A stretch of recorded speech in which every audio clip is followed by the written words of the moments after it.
President Lagarde, thank you so much for joining us on Euronews at this very pivotal time for Europe. This is a transformational moment in so many ways. When you look at the economy, the geopolitics, a war that is still going on in this continent, and then, of course, many other forces like the AI, which could have severe implications in the way that we live, that we work. Ultimately, when you put all these factors together, where is this continent going? It's navigating all those changes, and it's doing it with, I think, an agenda of significant reforms that have to be implemented, with a roadmap which has been designed a couple of years ago now by my predecessor Mario Draghi and Enrico Letta, and where we just have to implement collectively what will make Europe more competitive and more fit for the 21st century, which is, as you said, fragmented, different geopolitically, and obviously to be transformed significantly by artificial intelligence on steroids. What do you mean by on steroids? I think that artificial intelligence is going through accelerated phases of development. So people will talk to you about Gen AI. They will now talk about ASI, superintelligence. And I think that we all have to adapt to it, but we also have to be mindful of the goods and the bads. By good, I mean improved productivity. By bad, what will be the consequences on us as a society, on the labour market in general? What impact will it have? And we have to prepare for that. On the AI, and very much reflects the conversation about the geopolitics. Many would say this is now a two-track competition, is the United States and China. The EU will not be able to compete at that level. Is that a fair assessment? And I wonder, certainly in this town in Brussels, there's a lot of hype around Mistral. This is almost seen as a strategic asset. Is it wise to bet everything on a single company, or do we need an ecosystem around AI? There are two very big champions in terms of AI development and hyperscalers, the United States and China. There are countries in the European Union which are regarded as third and in the race. I think the question is how you define the race and how you make sure that you are not held hostage to certain developments that are critical, and that you have some leverage on elements of the supply chain. Mistral is obviously a champion in its own way, and I think that if the Europeans decide that it's in their collective interest to focus on Mistral, for instance, but maybe a couple of others, because you don't want to have just plan A and nothing else, but that you focus on having sovereignty over developments so that you can make sure that your clouds, for instance, is possibly of a European standing nature and sitting, that some of your artificial intelligence devices, some of the tools, for instance, are critically made in Europe, invented in Europe. You bind all these components, and you then have a good dialogue with those who are ahead of you in other areas. But I think it's a question of really linking, binding, and making sure that we protect some of our interests and leverage those in order to better negotiate. And my impression is that you don't like to lose, and you want Europe to win. So what is the recipe when you talk to finance ministers in Brussels? And I wonder, you mentioned Mario Draghi, I wonder if you speak frequently, if there's a regular communication with him. What is the recipe that you put on the table? I think we share the same objective, that Europe wins, that Europe is competitive, that Europe leverage its incredible potential, the market, the talent, the capital, the savings.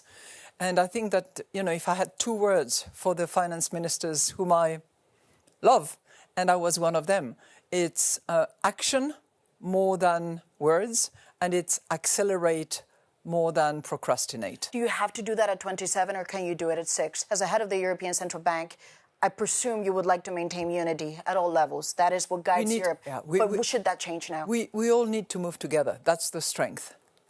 We are stronger all together. Now, if it takes a smaller number of them to actually move forward and bring the others with them a little later because they will have experimented, so be it. It's a principle that can be adopted, that is anticipated by the treaty as well. So why not? So move ahead. And to that extent, the Spanish, just this week, they presented a plan before the Eurogroup of joint borrowing. The idea of joint debt is very political in essence in Europe. But just on the economic merit of it, they say it will create a more liquid market, it will save money, and it will be more efficient. Just on economic terms, is that something that as a head of the European Central Bank you say, Let's look at it. You know, it's more than just economic terms, it's also financial terms. Because to have a strong, vibrant and deep capital market, which is something that we all want, at least everybody says so, we need to also you think have... some don't? We need to... Well, I think everybody sings from the same hymn song, but when it comes to implementing it, it's difficult and the devil is in the details. But it's pretty obvious that we also need to have a European asset which can, you know, parallel with the US Treasury bonds, for instance. How we go about it, how the moral hazard is addressed, how it's allocated in terms of results to be decided. And I think it's great that a country like Spain, for instance, makes a proposal, puts it on the table for debate. And it's now for the others to say, OK, we like this part, we don't like this, we can address it. So it's good to actually move forward. So when you hear these numbers, 800 billion euros, Mario Draghi echoed that, the Spanish seem to be putting that on the table. The French president has said, in his view, there are no taboos. That doesn't scare you. When you hear 800 billion euros, this kind of money, it doesn't remember what we did for COVID. That was the amount that was actually put on the table for joint borrowing in order to respond and to produce the recovery and what was it, RRF, the... Recovery and Resilience. Yeah, Recovery and Resilience Fund. That was roughly the amount. And the Commission went to market. We helped in the process because we act as an agent in that respect. And it was widely, broadly subscribed, oversubscribed.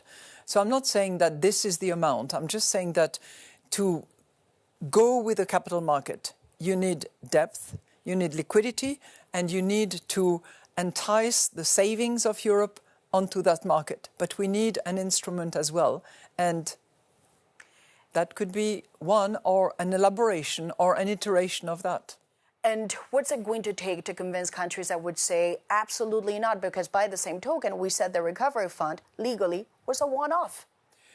Yeah, that was said in certain circumstances. I think the circumstances have changed, and it should lead the leaders of the various member states to consider and to address what are their concerns. So I think an ex-ante, no over my dead body, is not the best way to deal with it. I think the best way to deal with it is to try to analyze what is too much of a risk and how that risk can be addressed. And the world has changed because of Vladimir Putin, because of President Trump, and we've heard the criticism. The Europeans are weak, they're decaying, civilizational erasure. They say we are facing that prospect of Europe becoming a museum, or is it also the Chinese? Is this a combination that has changed Europe now in the medium term? We got to wake up. You know, first of all, there is nothing wrong with European culture.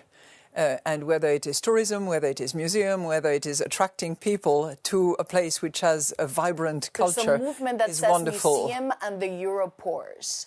Well, I will tell you something. Is that the algorithm, I wonder? I'll tell you something. If you visit a few industrial, entrepreneurial centres, including in the field of artificial intelligence, including in the field of high-techs, you would be surprised that this is not a museum. This is a very, very active and rich with talent economy. But the key thing is to make sure that money goes in the right direction. Money should not necessarily leave Europe. It should stay in Europe to finance initiatives. And ultimately, what is the biggest driving force? Is it President Trump? It seems to me, when I look at NATO and the G7, the Europeans have now decided we are not going to publicize a divorce, but we understand the relationship is changing, and we've got to do our own thing. And when it comes to China, is that also pushing these changes? You know, there's a lot of criticism around concerning fragmentation and the change in the geopolitics. But if anything, it has certainly led the Europeans to look at their own forces, to look at their own weaknesses, and try to address them. So I think that rather than criticizing the rest of the world or putting the blame on one or the other leaders, I think we have to really focus on us, see what strength we have, and we have a lot of those, leverage them, and try to address the weaknesses. I think there are some low-hanging fruit. The capital market is one that is not such an easy one, but there are components that are low-hanging fruits, and I'm delighted to see that both the Commission and the Irish presidency want to move further and faster on this front. And we've seen that this week with the digital euro. Yes. I have to ask, it may seem a trivial question, but what is a digital euro? Because on this stance in Brussels, I've heard MEPs who say this is a way to kill cash and the head of the European Central Bank wants to control our every move. Oh my gosh. What's the digital euro? Absolutely not. Let me first, You're not Big Brother. Celebrate the fact that the Parliament has endorsed massively the mandate for this trilogue discussion that will take place and hopefully will be concluded by December. But let me go back to that. This piece of legislation will actually produce two results. The first one is that it will make cash and the digital euro, both, legal tender, which means that nowhere in Europe can anybody say to anyone, sorry, I'm not taking your banknotes, I'm not taking your European coins, because now it has legal tender. It has to be honoured. So cash is actually elevated to this legal tender level where nobody anywhere in Europe can say, I'm not taking your money because it is banknotes. No. So banknotes are secured and protected. And by the way, before the end of this year, in December 26, we will have a set of proposals that will be the new design and the new face of our banknotes, so that there is a close link between you, me, and the banknotes. So that's on the banknotes. So no, cash will not go away, cash will be rejuvenated.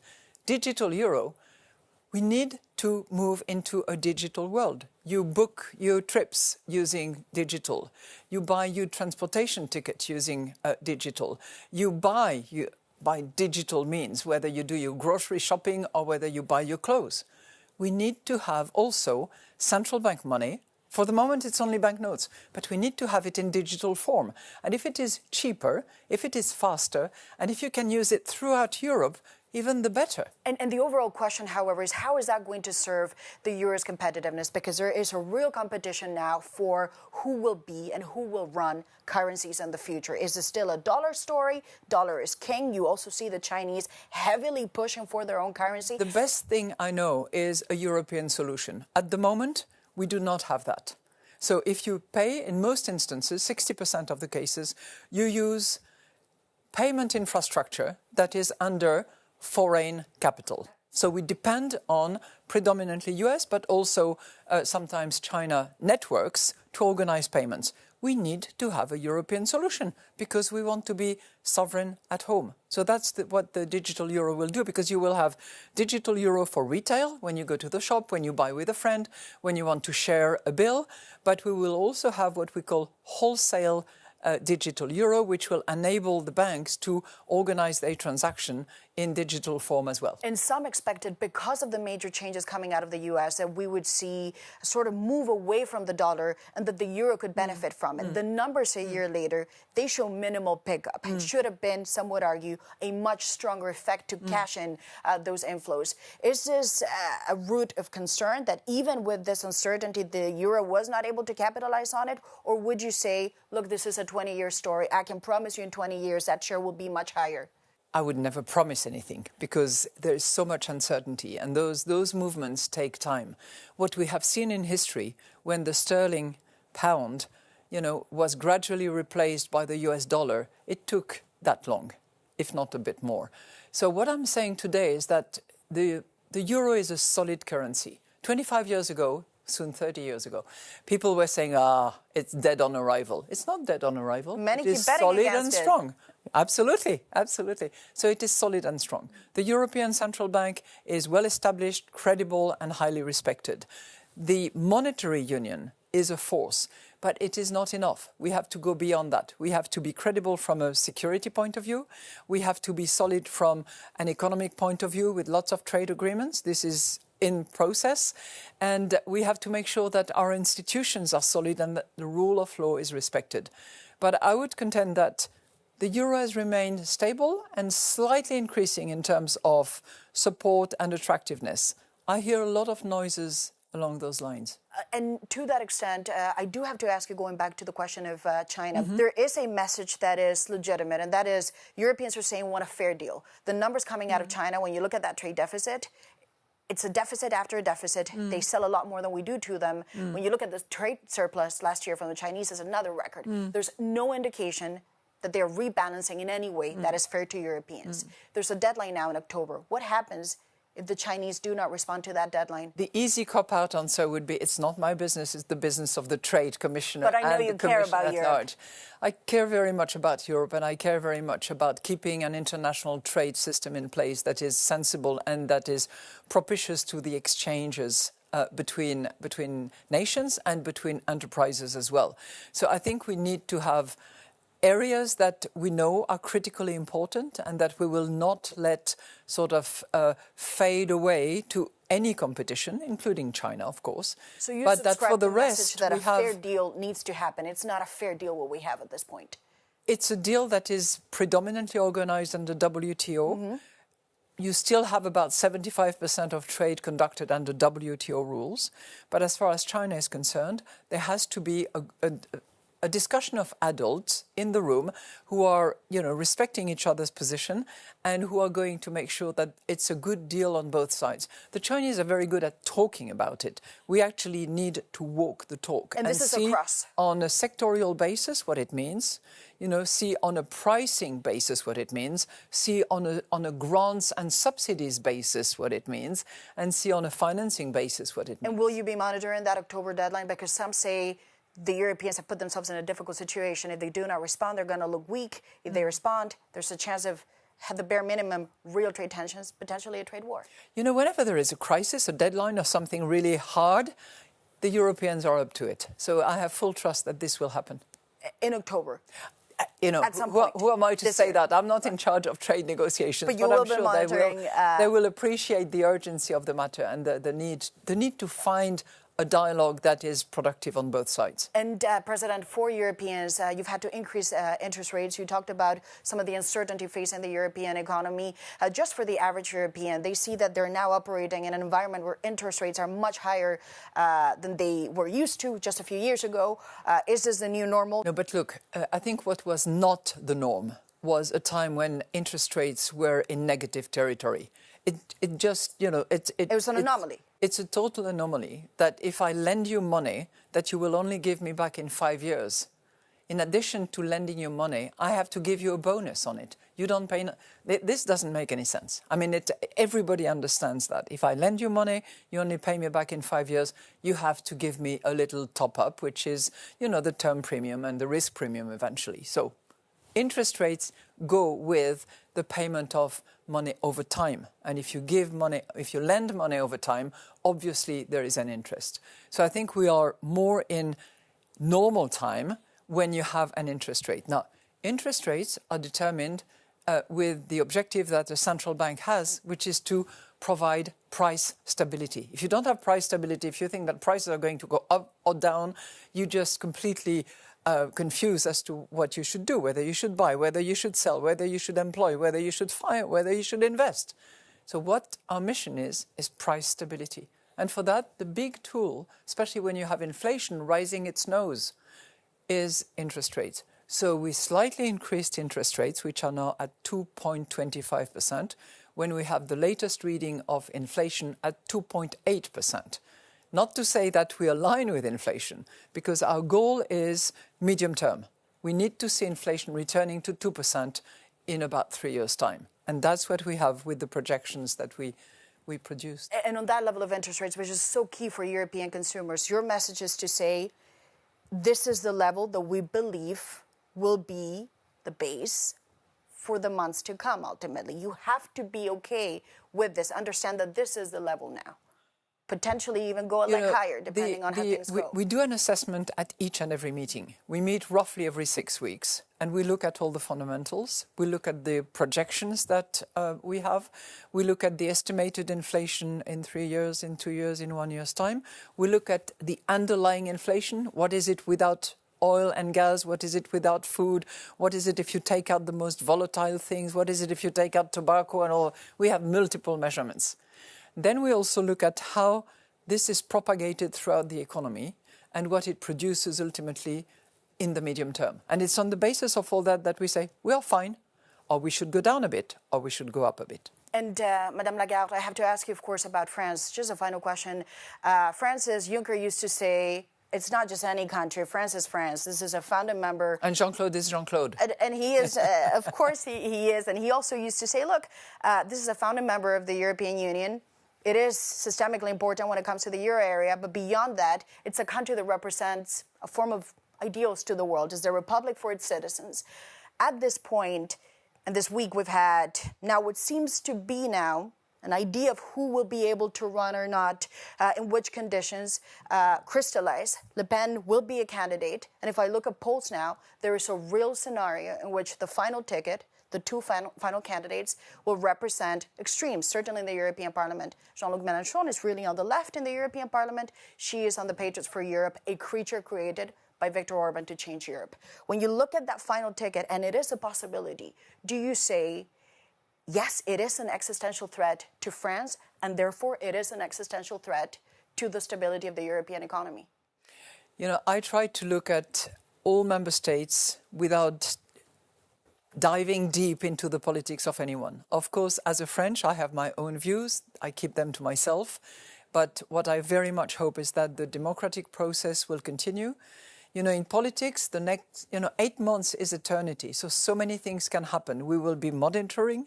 We will be looking at the risk level. We will be looking at all that carefully. And we hope that reason will always prevail and that France will appreciate, whoever is the leader for France, that it is one key member of Europe and that Europe is the only playground within which member states, nations, even France, can actually play a significant role. On the European voice, some would say that is the anomaly at this stage. There are many in Europe who feel proud of being Europeans, and no politician at this point seems to be able to tap really into that appetite for a political offer that really puts that up front. Do you find that bizarre that in France no one is occupying that space? And some would argue maybe you should occupy it. Well, I will certainly explain to the extent I can,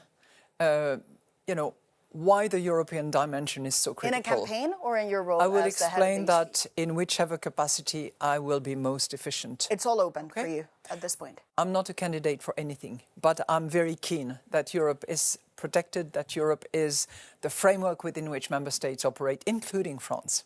Well, President Lagarde, thank you so much for joining us on Euronews. Thank you very much.